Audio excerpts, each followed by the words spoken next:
कोकण म्हटलं की आपल्याला लगेच डोळ्यासमोर येते ते त्याचे निसर्गरम्य रूप. तेच एक्सप्लोर करायला आम्ही निवडले आहे कोकण एक्सप्लोर बाय बाईक.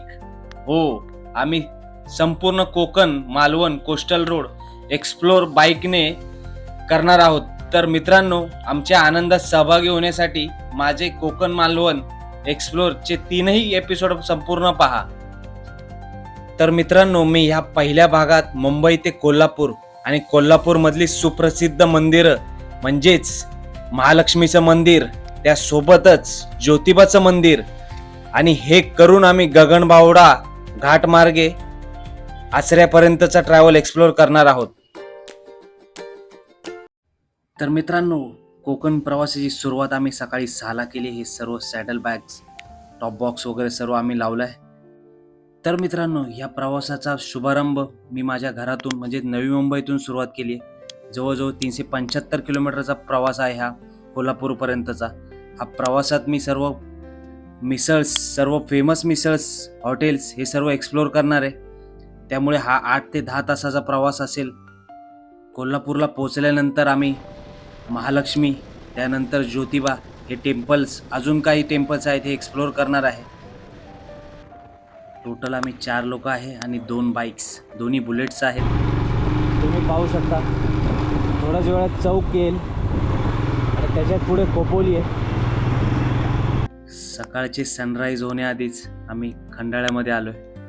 वेगळाच अनुभव आहे. हा तो फक्त बायकर्सलाच घेता येतो, कारण की बायकर्सच येतात इथून जुन्या हायवेने.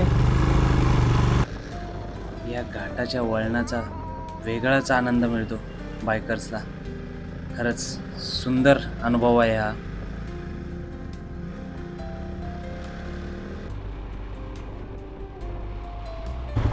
हा तुम्हाला मागे दिसेल की हा खोपोलीवरून वरती येतो, सरळ वरती खंडाळ्याला जातो. इथे लिहिलेले वाया खंडाळा हायवे. आणि हा जो जातो, बरेच बायकर्स इथे पण जातात. हा जातो हायवेला, जो नवीन हायवे जो मुंबईला जातो, जो कारसाठी आहे. हा तुम्हाला वरती वर चढून यायचा आहे, इथे मागे न जाता. इथे वरती तुम्हाला जायचं आहे तर तो खंडाळ्याला जाईल. लोणावळ्यामध्ये आम्ही साठे मिसळला थांबलो.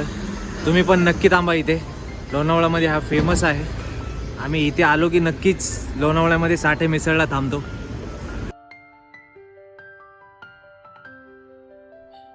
तर मित्रांनो, या लोणावळ्याच्या स्पेशल मिसळीचा आम्ही स्वाद घेतला आणि कोल्हापूरच्या दिशेने निघालोय. या फेमस प्लेसेस सोबत फेमस फूड हे महत्त्वाचं आहे, कारण ट्रॅव्हलमध्ये फेमस प्लेसला आपण पोचल्यावरती काय खावं हा प्रश्न येतो. त्यामुळे मी हे ट्रॅव्हलसोबत हे एक्सप्लोर करतोय फूडचं पण. तर मित्रांनो, आता पुण्यात आलोय आम्ही. पुण्यातून पुढे चाललोय. पुण्यात आलोय म्हटल्यावरती मिसळ ही खायलाच हवी, कारण की जसे मुंबईत वडापाव आहे तसं पुण्यातलं फेमस मिसळ आहे, ती खाणार आहे आम्ही. ते पहा, सोनल वाईन, शिंदेवाडी फाट्याच्या पुढे. त्याच्या पुढेच तुम्हाला ही गणेश प्रसाद मिसळ, एकदम फेमस मिसळ आहे. एकदम सुंदर मिसळ लागते, अप्रतिम. नक्कीच तुम्ही भेट द्या जेव्हा कोल्हापूर साताऱ्याला जात असाल त्यावेळी. ही फेमस मिसळ खाण्यासाठी आम्ही आतुर होतो. जवळजवळ 1.5 तासाचा प्रवास करून लोणावळ्यातून आम्ही पुण्यात आलो आणि ही मिसळ खाल्ली. आता परत पुन्हा एकदा या जोगेश्वरी मिसळ ही लोणावळा खंडाळ्याच्या पुढे आल्यावरती खंडाळा, पारगाव खंडाळ्यामध्ये आहे. ही मिसळ टेस्ट करा तुम्ही. यासाठी मी हे तुम्हाला हॉटेल दाखवलंय. आता आम्ही खंबाटकीच्या घाटात हा खंबाटकीचा घाट हा बायकर्ससाठी खरंच सुंदर आहे. इथे व्हिडिओ शूटसाठी खरंच अप्रतिम व्हिडिओ येतील इथे. त्यामुळे हा मी घेतलेला आहे माझ्या व्लॉगमध्ये. जाताना तुम्हाला हा कोल्हापूरला जाताना हा घाट लागतो, येताना खंबाटकी टनेल आहे तो लागतो. इथून कोल्हापूर 2 तासाचा राहिलेला आहे प्रवास. तर मित्रांनो, आम्ही दुपारच्या जेवणासाठी विठ्ठल कामट, जे कोल्हापूरपासून म्हणजे आमच्या इथून कोल्हापूर जे आहे हे 20 किलोमीटरवरती आहे. साधारणतः 4 वाजलेत. लेट झाला आहे पण जेवावं तर लागेल. जेवून मग आम्ही कोल्हापूरला जाणार आहे. तर मित्रांनो, कोल्हापूरला भेटूयात. मला कोल्हापूरला पोचताच 5:45-6 वाजलेले आहेत. तर मित्रांनो, फायनली आम्ही कोल्हापूरला पोचलो आहे. संध्याकाळच्या 6:15 वाजलेत आणि आम्ही आत्ता कोल्हापूरला पोचलो आहे. महालक्ष्मी आणि आमच्या लिस्टमध्ये होते ते ज्योतिबाचं मंदिर, पण हे दोन्ही होऊ शकणार नाही कारण की 6:15ला बाहेर अंधार पडलेला आहे. आम्ही सकाळी 7:15 वाजता निघालो होतो. आत्ता पोचलो आहे आम्ही 6:15ला. आम्ही ट्रॅव्हल टाईम जो होता तो एन्जॉय करत आलो, कारण की आम्ही जेवढे फेमस मिसळ असतील, फेमस लंच असेल, चहा असेल, हे एन्जॉय करत आम्ही कोल्हापूरला पोचलो. जवळजवळ 350 पावणे 400 किलोमीटरचा रस्ता होता. हा आम्ही बाईकवरती ट्रॅव्हल करत इथपर्यंत पोचलो आहे. आता हे दोन जे मंदिर आहेत, महालक्ष्मी आणि ज्योतिबा, हे उद्या सकाळी अर्ली मॉर्निंग आम्ही करणार आहे. तर मित्रांनो, आत्ता गुड नाईट, उद्या सकाळी भेटू. शिव सकाळ मित्रांनो, आम्ही सकाळी निघालो आहे 6 वाजता. आम्हाला पोचायचं आहे आता ज्योतिबाला. 12 किलोमीटर आहे कोल्हापूरपासून. ते ज्योतिबा करून आम्ही पुन्हा कोल्हापूरला येणार आहे. कोल्हापूरची महालक्ष्मी आणि इतर देवस्थानं आहेत ते एक्सप्लोर करणार आहे. हा छोटासा घाट लागतो, हा बायकर्ससाठी नक्कीच मोहक असेल, कारण की ह्या वळणावळणाची घाटं आहेत. तर मित्रांनो, समोर 5 ज्योतिबाचं मंदिर दिसते आम्हाला टॉपवरती. इथे आम्हाला आल्यावरती एस.टी स्टँड दिसते. एस.टी म्हणजे इथपर्यंत येते, वरपर्यंत पब्लिक ट्रान्सपोर्टने येऊ शकता. मित्रांनो, पाहू शकता मंदिराची एंट्री आहे. ज्योतिबा मंदिर समोरच आहे आणि त्याच्या मागे तुम्ही बघू शकता इथपर्यंत गाडी येते. समोर मंदिराच्या अगदी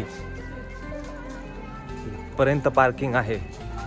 खाली पण आहे जागोजागी. आज गर्दी कमी आहे त्यामुळे इथपर्यंत कार अलाउड आहेत.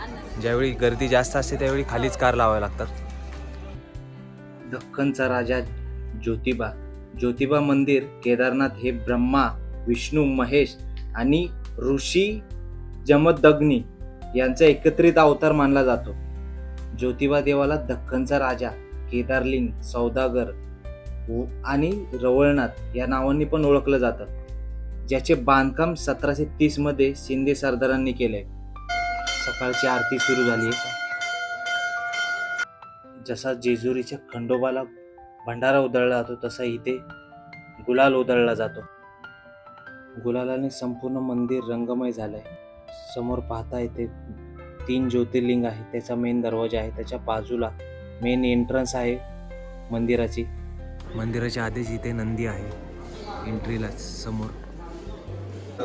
पाहू शकता 3 लिंग आहेत, बद्रीनाथ, केदारनाथ आणि काशी विश्वेश्वर. मंदिराच्या मुख्य प्रवेशद्वारालाच इथे बाहेर अभिषेक केला जातो. आतमध्ये कॅमेरा अलाउड नाही, त्यामुळे मी इथूनच तुम्हाला दाखवतो. ज्योतिबाच्या नावानं चांग भलं. त्या आसपास बरेच मंदिर आहेत. इथे तुम्ही पाहू शकता सिंधिया देवस्थान ट्रस्ट, इथे सिंधिया आहे. त्यानंतर तिकडे रामेश्वर मंदिर आहे. पाहू शकता इथे रामेश्वर मंदिर आहे. दक्षिण दरवाजाच्या जवळ तुम्हाला लक्ष्मीनारायण मंदिर दिसेल. लक्ष्मीनारायणच्याच बाजूला तुम्हाला मारुती मंदिर दिसेल, पाहू शकता. आणि त्याच्याच साईडला, एका साईडला खंडोबाचं देवस्थान आहे. तर मित्रांनो, वरती राहण्यासाठी एवढी खास सोय नाही आहे. कोल्हापूरच बेटर राहील. आम्ही पण तिथेच राहिलो. आता आम्ही चाललोय मंदिराकडे, जे पार्वतीचं मंदिर आहे समोर. पाहू शकतात तुम्हाला भारतात असे कुठेच दिसणार नाही पार्वतीचं मंदिर फक्त आणि शंकराचं मंदिर दुसरीकडे. याची आख्यायिका आहे, ती मी तुम्हाला डिस्क्रिप्शनमध्ये नमूद करेल. हे 100 मीटर वरतीच महादेवाचं पण मंदिर आहे. इथे फक्त महादेवाचंच मंदिर आहे. मंदिरात आतमध्ये शिवलिंग आहे.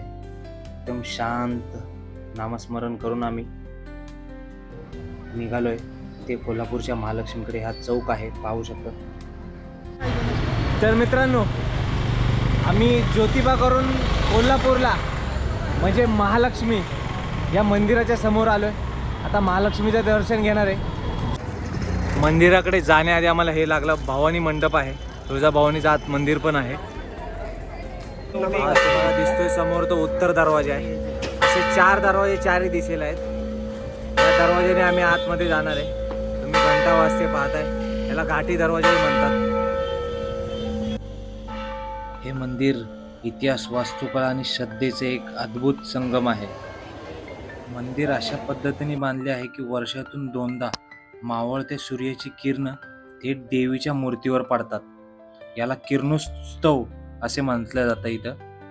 पहिल्या दिवशी सूर्यकिरणे देवीच्या चरणांना स्पर्श करतात, दुसऱ्या दिवशी कमरेपर्यंत आणि तिसऱ्या दिवशी संपूर्ण मूर्ती सूर्याच्या प्रकाशात न्हाऊन निघते. अजून एक वैशिष्ट्य म्हणजे देवीच्या मुख्य गाभाऱ्याच्या बरोबर वरच्या मजल्यावर एक शिवलिंग आहे, ज्याला मातृलिंग म्हणतात. पाहू शकता हे पुरातन दत्त मंदिराची इथे हिस्ट्री दिली आहे. इसवी सन 1066 मधलं आहे हे रजिस्टर. मंदिराच्या बाहेरच हे दत्तांचे देवस्थान आहे. त्याच्याच बाजूला झुलेलाल देवीचं पण मंदिर आहे. मंदिराच्याच बाहेर एक गणेश मंदिर आहे, हे पण पुरातन आहे. तर मित्रांनो, आम्ही कोल्हापूरची सर्व मंदिरं एक्सप्लोर करून कोल्हापूर सोडलंय. वे टू वैभववाडीच्या दिशेने निघालोय. परंतु या अशा खराब रस्त्याचा अनुभव आम्हाला येतोय. अगदी कोल्हापूरपासून असाच रोड आहे गगनबावडा घाटपर्यंत. हा गगनबावडा घाट बघा, सुंदर अप्रतिम सह्याद्रीचं हे दर्शन आम्ही घेतलंय. गगनबावडा घाट खरंच सुंदर आहे. आम्ही याचा आनंद घेऊन आम्ही निघालोय गगनबावडा घाट मार्गे. पण मी तुम्हाला सांगेल की फोंडा मार्गे या, वैभववाडी मार्गे येऊ नका, रोड खराब आहे. सावा कोल्ड ड्रिंक्स. चहासाठी ब्रेक घेतला आणि समोर एवढी कुत्री आमचा अवधूत देतोय सर्वांना बिस्किट्स. त्यांनी सर्व गोळा केलेत बिस्किट देऊन देऊन. एवढी गँग बसली आमच्यासोबत. चहाचा ब्रेक घेतल्यानंतर आम्ही वैभववाडीकडे निघालो. हा रोड सुंदर आहे. अगदी गगनबावड्यापासून ह्या वैभववाडीपर्यंतचा आम्हाला रोड चांगला लागला. वैभववाडीपासूनचा पण हा रोड सुंदर आहे. अगदी हा फोंडा गाव आलाय, जे मी तुम्हाला म्हणालो की फोंडा गावातून पण तुम्हाला येता येतं आचऱ्याला. म्हणजे तुम्ही कोल्हापूर टू डायरेक्ट फोंडा येऊ शकता फोंडा घाट मार्गे. तर तुम्ही तो प्रिफर करा. हा फोंड्यातून आम्ही राईड घेणार आहे, आचऱ्याकडे निघणार आहे आम्ही.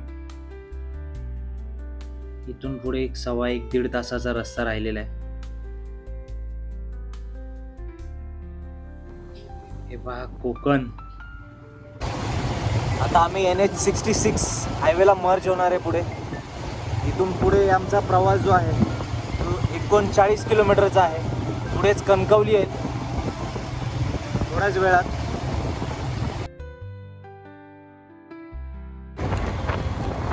पाहताय तुम्ही कणकवली 2 किलोमीटरवर स्टेशन आहे. इथून आपल्याला आता राईट घ्यायचा आहे ब्रिजच्या खालून. इथून राईट घेतल्यानंतर अराउंड 34 किलोमीटरचा डिस्टन्स आहे. त्या ब्रिजच्या खालून असा राईट घ्यायचा आहे. राईट घेऊन आम्ही आता समोर जाणार आहे. इथपर्यंत वैभववाडीपासून कणकवलीपर्यंतचा रोड एकदम सुंदर होता. एकदम एक्सप्रेस रोड आहे. नॉनस्टॉप आम्ही अर्ध्या तासात आम्ही इथपर्यंत पोहोचलो. हे आहे ते कणकवली. कणकवली तुम्ही पाहू शकता डेव्हलप आहे ॲज कम्पेअर बाकीच्या गावात, कारण की हायवेपासून जवळ आहे. आणि इथूनचा डिस्टन्स जो आहे तो 34 किलोमीटरचा आहे.